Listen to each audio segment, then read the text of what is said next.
Hello, it's your favorite sports Unc here. Don't forget to hit that subscribe button to join the fastest growing community on YouTube. Remember, Nightcap doesn't happen without you. So please subscribe or you're going to make Ocho cry. The Eagles defeat the Lions by the score of 16-9. Ocho, me personally, I think that was a horrible pass interference call. That is a play on because it could have went either way, but I don't think I personally don't think it was a PI on Shin. I don't. But that's being said, the Eagles win this ball game. They moved to 8-2 with a 16-9 victory, and the Lions dropped to 6-4. Ocho. Yeah. We're going to talk about this a little later, but there was a meeting between A.J. Brown and the owner, Jeffrey Lurie. We'll talk about that. So, Chad, it didn't happen because, y'all going to get mad at Ocho and I for talking about it. Y'all going to say it didn't happen, although everybody has reported that it did happen. You keep telling Ocho and I there's nothing going on, but normally players and owners don't have closed-door meetings. That's I've never had I did once I was retired, you know what I'm saying? But anyway, Ocho, the Eagles did what they needed to do. Jalen Hurts was 14 of 28, 135 yards, no touchdowns, no interceptions. Again, he didn't turn the ball over. He had one fumble, but they ended up recovering it. Saquon was 26 of 83. Nothing to write home about. 40 rush attempts, 148 yards. The wind was gusting, I think, probably excess of 30, 40 miles an hour, which made it difficult. And knowing what you know, having played in Cincinnati, Baltimore, Cleveland, Pittsburgh, where the wind swirls and it gets hard, you know points are going to be at a premium. And we know how Dan Campbell is. He's very aggressive. But I thought the night didn't call for aggressiveness because points were going to be at a premium, and it wasn't going to be a ball game, Ocho, where you're going to get 31, 28, 35, 34, something like that. So points were going to be at a premium. But what did you like about what you saw from the Eagles? Listen, they were resilient, huh? They were resilient. They obviously they weren't carried by the offense. The offense did just enough. A.J. Brown had somewhat of a down night. 11 targets. He had 11 targets. He caught 7 of those. He had 49 yards. Saquon, had 26 carries for 83 yards, but the defense dominated, huh? The defense dominated. The fact that is as explosive as the Detroit Lions offense is, they were held in check. They were held in check. Goff was what, 14 for 37. He had 1 TD. He had an interception. They were able to hold Gibbs. Sonic. Is Gibbs Sonic? Hey, but listen, they was able to hold him 12 carries for 39 yards. No. Yeah. Wait, hold on. Yeah. He had but he got it in the past. So he got, if you look at it, Ocho, he had 107 yards receiving, 5 carries, 5 catches. So he got his yards from scrimmage. He just didn't get them the way we conventionally used to see him. Yeah, absolutely. But that goddamn Eagles defense boy, them boys played some goddamn ball, especially that front four. Jordan Davis had him a night to night. Jalen. How many balls did they bat down, Ocho? 5, 6, 7? Maybe, if I'm not mistaken, maybe about 7, 8. Maybe about 7 and 8. Because Jordan Davis, I think I saw him get 3. Carter got 3, got 2. 97 got 1. Every time I turn around, and it's so frustrating, Ocho, because you're like, oh, yeah, I got him. Damn.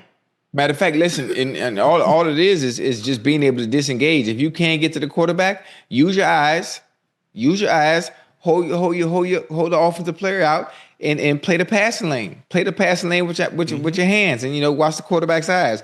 And it worked wonderfully. Jalen Phillips had a sack tonight, and listen, in the back end, they played very well as well. They played really, really good. They did. Honestly, it was a boring. It was somewhat of a boring game. It was a boring game. The elements played a factor in that, but I enjoyed it, and the fact that offensively the Eagles didn't look to par as we like them to look, but they still got the most important stat. They got the W. That's what they do. They're not. They don't. There have been times they need to score 35 and they score 35. Sometimes they need to score 10. They score 10. They do what is necessary to win, and they don't put themselves in harm's way. I just felt that Campbell was rolling the dice a little bit too early, too soon. There are times that, punt the ball away and pin them down, make them go. Don't give them a short field. Goff turned the ball over early, and I think they got 3 points out of that. But Detroit, they better get home field. Yeah. Because anybody they could potentially play, unless it's the Rams, they're gonna probably be outside, Ocho. Weather, And the conditions, you know what the conditions are. They're in January. They're gonna probably be like this, maybe even worse. So you don't know, because when you look at the schedule, let's see, Philly is the 1 seed, probably only going to get one team out of that division. Green Bay, Chicago, those are 2 teams that could possibly get in. Guess what, Ocho? The weather is bad there. So Philly is bad. The Rams, Seattle, you know, Seattle is terrible. Although they lost today, we'll talk about them. But I just thought, look, it's a lot. It's tough. I could just imagine, because Jalen has to answer questions, not about Detroit, but about AJ. And it's starting to bother me. Like, man, I want to focus on Detroit. Ask me something about Detroit. And it's hard because they're making a conscious effort. They're putting plays in the game plan to make me, I ain't going through my progression, throw it to AJ. Throw it to AJ. And that got Goff into trouble, because Goff had the tight end on a shallow cross, but he's looking for Amon-Ra. What happens, Ocho, a lot of times when the tight end blocks, they're taught, unless the guy that's covering him, man, unless he's green dogging, he's taught, okay, start looking for crosses. Start looking. And so what happened is that he blocked. The linebacker is not green dogging, which means he's not blitzing. So he starts looking and dropping in coverage. He comes on the shallow cross, but ball. But he's looking at Amon-Ra because he'd already made his mind up where he's going with the football. And it's hard to undo that. And you see Montgomery is jumping up in the damn near the middle of the field like, I'm open. The tight end was scot-free. You see Goff playing with gloves on, but I think it just got frustrating because he had some opportunities, and then they backed the ball right back down in his face like we were playing beach volleyball. And it's tough. It was frustrating to watch. But look, the Eagles are going to look. The Eagles, they're not going to win style points. And winning this is not gymnastics. This is not swimming, platform diving or anything like that where it's subjective. No, this is about wins and losses. And how do we get the win is unimportant. The most important thing is that we got the win, not how we got it. Is that we got it, and that's what the Eagles. That's what the Eagles do, Ocho. The Eagles win. It ain't pretty. It's not pretty. And the one thing is also when I'm thinking about a game like this, I'm thinking how Dan Campbell's thinking in a sense. You know what? I'm gonna take some chances. I'm gonna go for it on 4th down to see if I can get those points in premium due to the elements. And force the Eagles to play a different style of game. Force them to play a different style of game and put the pressure on them to be able to put points up and keep up with us. To me, that's the thinking and the way Dan Campbell might have been thinking on how he wanted to play this game.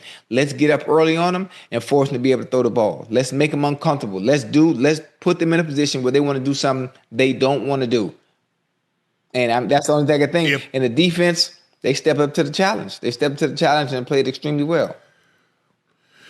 If you got Laporta, I give you that, because he's a guy that can win against your linebackers, against your safeties. So I'll give you that. But given what you're up against, considering the elements, that probably 17 points would win you this ball game. The last thing you want to do is give away field position and let them get easy points. If they drive the field and they get a field goal, if they drive the field and they get a touchdown, I can live with that. But I can't put them on a short field and let them get one field goal and now, let them get one first down and now they're in field goal range. Or even if they don't score, they're going to have me backed up. And so now I'm constantly trying to swim up. I feel like a salmon in spawning season. I feel like I'm swimming upstream and there's a lake full of bears. There's every they get full because they hibernate. They got to eat all they can because they're about to go into hibernation. And that's what happened to the Detroit, is that they gave the Eagles short fields, and even when they didn't score points, Ocho, it kept them backed up. And they just needed to start one. I mean, they did a great job of stopping the tush push and got a short field, ended up getting a field goal out of it.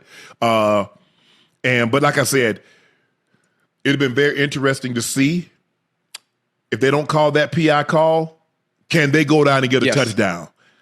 I put it like this. I'm not putting no money that means something to me that they're going to go down and get a touchdown. You might put some money on it that means something to you that says, okay, yeah, Detroit's going to go down and get a touchdown and tie this thing up. You know what's funny is I don't think it would have made a difference, huh? I don't think it would have made a difference whether it was a PI or not. I don't think they would have been able to get that touchdown as well as the damn Eagles played defense all night long, all 4 quarters. You know, it looked like what it did. They were able to get 9 points. 9 points. We talk about talk about the Rams. We talk about a Lions team that's able to score, you know, in bulk. They're number 2 in scoring, averaging about almost 32 points a game. So for them to come out today, and I'm not going to blame the elements. I'm not going to blame the weather, you know, at all because both teams had to play exactly, and we've seen them play in cold weather before and still be able to put up points, you know, at will. So I think the Eagles, they played one hell of a game on all 3 levels. On all 3 levels, they were phenomenal. They did. And the thing is, Ocho, but you know about dome teams. There's a reason why dome teams don't go to the Super Bowl unless they're in their own building. Because when you have to go outside and you have to, normally late January, the weather's bad. You go to Philly or you go to Cincinnati, you go to Pittsburgh, you go to Baltimore, you go to Kansas City. If you're a dome weather team, it's really not conducive. No. Normally, you look at the Rams. They got to the Super Bowl how? They had home field. When they didn't have home field, it's tough. I mean, the only warm weather team that I can remember going on the road to get to the Super Bowl is Tampa. Is when they went on the road to Philly and they beat Philly in Philly. And it took a Herculean effort from the defense because the offense really didn't do anything. Rondé Barber ended up getting like a 90-yard pick six, something like that. But it's very tough. So Detroit got their work cut out for them if they want to get to where they want to be. And it's not going to be easy. Because I don't know if you noticed, Chicago's playing really well. That quarterback is getting more and more comfortable. Hold on. And Green Bay has found a way to win. I was like, I mean, sometimes I don't know Jordan Love. You need to realize he had to go to the tent because all of a sudden he like, I'm Derrick Henry. Wow. Oh, no, you're not. Until the tent he went and ended up going inside until he figured out like, nah, bro, you can't take shots on can't take shots on your shoulder like that. If you look at the Eagles, Ocho, they've beaten the Lions, the Packers, the Vikings, the Bucks, the Rams, and the Chiefs. With the exception of the Vikings, everybody else theoretically is still in playoff contentions. I mean, maybe the Vikings still are, but the Chiefs, although they're 9th in the division, all you takes is 7th. There's the outside chance that they could, win the division. But the Rams, they're clearly in sole possession of because they beat Seattle today. Yeah. So to beat the Lions, to beat the Packers, to beat the Bucks, to beat the Rams, to beat the Chiefs, that's a good football team. Now you're just not going to just go in there and willy nilly just go roll over them. So if you think that's what's going to happen, that ain't happening. They're very well coached, and I know a lot of people don't like their offense and Kevin Petula, la. They're not going to beat themselves. You're going to have to beat them. Yeah. Jared Goff's worst completion percentage in a single game in his career, Ocho, 37.8% tonight. The 9th lowest mark by a quarterback who has at least 35 attempts since 2005. The Eagles defense did it again. So basically, 148, and 124. So they had about 270 yards. Hey, you know what's funny? We have all this discourse and all this talk about A.J. Brown and the offense and it not living up to the standards and evolving as an offense as opposed to what they did last year. And Saquon really hasn't had a day yet. What we're used to seeing, I think at some point, they're going to hit their stride. At some point, I think things are going to open up. That offense is going to change. Especially, I think it's going to start clicking when it matters most. Not only are they getting wins right now, they're getting the wins ugly. But I think at some point, maybe that momentum or they catch fire at the right time when it matters most. Now, I mean, obviously, they're winning games ugly. The defense is carrying the load. And probably the main or the majority reason why they're winning. But I think once the offense catches up to where the defense is, and maybe just halfway, I think that they're going to be a force to reckon with, especially once they get to the goddamn playoffs. And there's a good chance if they keep playing like this defensively, and if the offense gets any better or any bit more efficient, especially on the ground and the running, they have a healthy balance of both. Man, it's going to be hell, huh? It's going to be hell. But we know at some point in time, one team offense is going to have their way with that defense. And then the offense is going to have to bail them out. Yeah. We've seen it happen no matter what. Everybody has a game in which if whatever your strong suit is, you struggle, and the other side of the ball needs to bail you out. And it's normally the side that has struggled. So the offense has really struggled, but the defense has been exemplary. So what happens when an opposing team offense has their way with that defense? And I'm saying, somehow they get, 28, get 31 points. Now we're going to need Jalen Hurts, and we're going to need that offense to go match that and go get 32, get 33, get 34 points. So we know that game is coming. We don't know who it's going to be. Maybe it's the Cowboys, because the Cowboys, that's a division rival game. Hey, you throw everything out of the window. Don't look how bad the Cowboys are. I know the Cowboys have played like some stir fry this year, but against a division opponent, you throw everything out of the window. But that was a big win for the Eagles. 8-2 on the season. Dropped the Lions to 6-4 with a score of 16-9. Jordan Davis, Ocho, entered the night with 3 batted balls. He finished with the tie for the league lead with 6. So he had 3. Carter probably had 2. 97, I think that's Hunt. I'm not mistaken. Had 1, but they won. They played well. They handled the elements, the conditions better than Detroit did, because how do I practice that, Ocho? I normally practice in the dome. So they probably went outside. I'm sure they went outside. It's cold in Detroit right now. It's cold in Detroit. Yeah. And knowing knowing Dan Campbell to get them ready for the elements and what you're going to have to, what it's going to be like on Sunday, we're going to practice outside Wednesday, Thursday, and Friday. Yep. Before the game, reports came out from ESPN's Sal Paolantonio, the guy that knows all things Eagles. He's been covering the Eagles for probably 40 years. A.J. Brown met with Eagles owner Jeffrey Lurie during practice last week to hash out Brown's public frustration over his role in Philly's offense. During the 10-minute meeting, Brown promised Lurie that he would stop complaining on social media. Brown told Lurie that he just wants to be a part of an offense and is frustrated. All right, Chad. Hey, Eagle fan. Me and Ocho didn't know what we was talking about. We just making stuff up. Now, how many times have you ever heard of Jeffrey Lurie? He's on this team for 2 decades. Met with a player about something that he was posting on social media. Met with a player about his role in the offense, his role in the defense. Eagle, Chad, this is only for Eagle fans. I don't want anybody else to chime in, because Ocho and we just doing this for clicks. Mainly you, Unc, because Ocho cool. We like Ocho, but it's mainly you.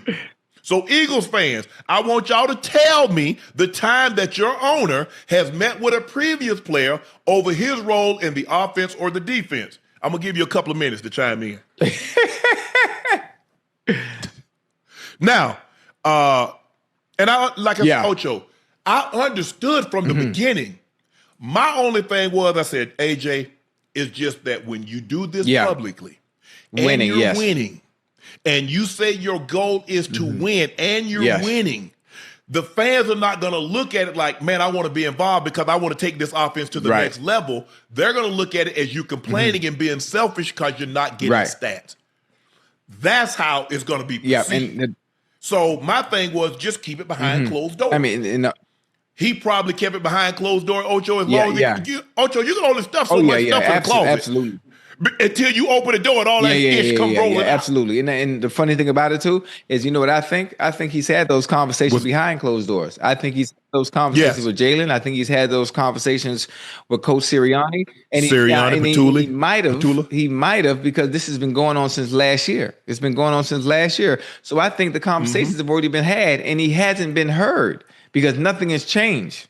Nothing can change, but what A.J. Brown has to understand, this offense is run a certain way. It's always run a certain way. And the way that they do it, Jalen Hurts does not put the ball in harm's way. He's not going to take the chances like Aaron Rodgers. He's not going to take the chances like a Brett Favre or a gunslinging quarterback. I'm gonna make the right reads. I'm gonna do the right things with the ball, and I'm not going to put my team in harm's way and have us behind the 8 ball when it comes to playing football. And that's just the nature of the business in the way they do things. And I think the Eagles like the kind of quarterback that they do have. It's not pretty. It's not. It's not aesthetically pleasing. He's not going to go out there and throw for 400, 500 yards. That's not the offense.